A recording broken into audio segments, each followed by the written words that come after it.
જ્યારે આની ચર્ચા આવી તો બીજો પોઈન્ટ કહું કે આરસીએમ ની અંદર આ એક જ તેલ શા માટે,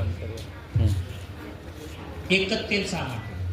આરસીએમ ને કદાચ આમાંથી કોઈને પણ એવું મનમાં હોય કે આ વેપાર છે, તો હું તમને એ દ્રષ્ટિ જરા પણ પ્રયત્ન કરીશ કે આને વેપાર કરવો હોય તો આપણે બધા આજકાલ તો ખુલ્લું માર્કેટ છે, સોશિયલ મીડિયા એટલું મોટું છે, બધાને બધી ખબર છે, ઇન્ટરનેટનો જમાનો છે. આપણા દેશમાં મોટા ભાગની જે જનતા છે ને એ સરસોનું તેલ ખાય છે. કયું ખાય છે? સરસોનું. ક્યાં છે સરસો? સરસો છે ને, તમે રાજસ્થાનમાં અડધું રાજસ્થાન જાઓ ને એટલે લગભગ સરસો ચાલુ થઈ ખાવાનું. ઉત્તરમાં જેમ ઉત્તરના બધા જ રાજ્યો છે ને સરસોના તેલવાળા છે. અને પંજાબ, હરિયાણા, યુપીમાં તમે જાઓ ને તો હરેશભાઈ તો જાય છે એને ખબર છે, ત્યાં દિલીપભાઈ ઘરે ગામડે ઘાણી છે. આપણે કેમ અત્યારે મગફળીના ઘાણા થાય છે, ત્યાં ઘરે તમે દરેક જગ્યાએ ઘાણી તમને જોવા મળે. ગામમાં કે જેટલા એરિયા છે ને બધા એરિયામાં કાચી ઘાણી જોવા મળે.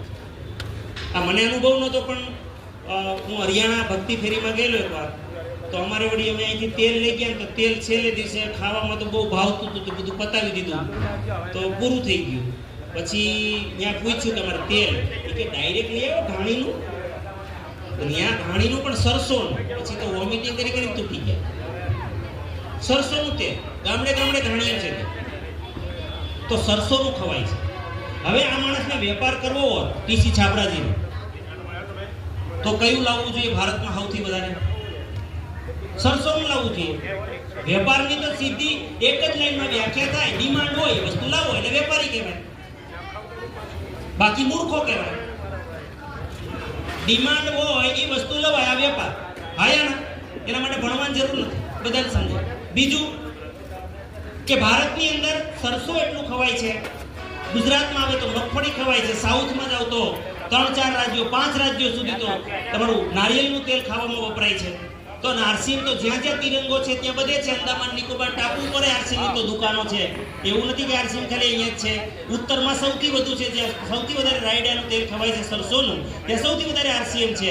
તો પેલું આરસીએમને ધંધો કરતા આવડતું હોત ને આ માણસને, આને થોડી કઈ અક્કલ હોત ને આને, તો પેલું શું લાવવું જોઈતું હતું?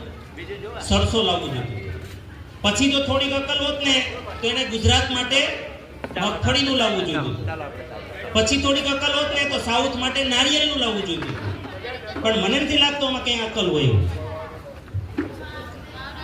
મને નથી લાગતું. વેપારી તરીકે આ કપડા જે પહેર્યા છે ને, આ કપડામાં એને ઈ કપડાની અક્કલ હોય એવું મને નથી લાગતું.